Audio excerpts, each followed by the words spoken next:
তো গুরু Jolly LLB3 release হয়ে গিয়েছে, আর মুভিটা দেখার পরে আমার মনে হয়েছে যে এই ফ্র্যাঞ্চাইজিটা কখনো ফ্যানদের ডিসঅ্যাপয়েন্ট করেনি, আর এবার তো আরো বেশি স্ট্রং একটা সোশ্যাল মেসেজ আমাদের কাছে ডেলিভার করেছে। এই মুভিটা কমেডি, কোর্ট ড্রামা আর ইমোশনের একটা পারফেক্ট কম্বিনেশন। এই মুভিতে দেখিয়েছে যে ফার্মারদের কি কি প্রবলেম ফেস করতে হয়, আর বড় বড় নেতারা, মিনিস্টাররা সেই সব জিনিসের কিভাবে ফায়দা উঠায়, আর এই সব কিছুর বিরুদ্ধে নর্মাল মানুষেরা যদি দাঁড়িয়ে পড়ে তারা কি কি করতে পারে, সেই জিনিসগুলোই আমরা এই মুভিতে দেখতে পারি। আর এই সব জিনিসগুলোকে ফিল্ম মেকাররা এত সুন্দরভাবে আমাদের সামনে প্রেজেন্ট করেছে যে এক মুহূর্তেই তোমাদের হাসিয়ে উঠাবে, আবার তোমাদেরকে সাথে ইমোশনালও করে দিবে। আর এইভাবেই হাসাতে হাসাতে একটা সিরিয়াস টপিক আমাদের সামনে প্রেজেন্ট করা হয়েছে। যদি মুভির অ্যাক্টরদের নিয়ে কথা বলা যায়, সৌরভ শুক্লা অ্যাট জাস্টিস ত্রিপাঠী, ভাই এই মানুষটার মধ্যে কিছু তো ব্যাপার আছে। তোমরা উনাকে স্ক্রিনে দেখতে নিয়ে প্রতিটা ডায়লগে তোমাদের সিটি মারতে ইচ্ছে করবে। অক্ষয় কুমার আর আরশাদ বার্সির যুগলবন্দিও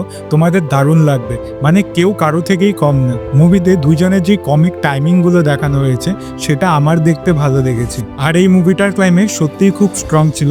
তোমাদের যদি কমেডি, ড্রামা, একটা ডিসেন্ট মুভি দেখতে হয় তাহলে এই মুভিটাকে একদম মিস করো না। তোমরা চাইলে ফ্যামিলির সাথে, বাচ্চার সাথে, সবার সাথে থিয়েটারে গিয়ে এই মুভিটাকে এনজয় করতে পারো। যদি আমার মুভিটাকে রেট করতে হয় তাহলে আমি মুভিটাকে 4 আউট অফ 5 স্টার রেট করব। আর তোমরা কারা কারা অলরেডি মুভিটাকে দেখে নিয়েছো বা দেখতে যাওয়ার প্ল্যান করছো নিচে আমাকে কমেন্ট করে জানিও। আর আজকের মতো এতটুকু, গুড বাই।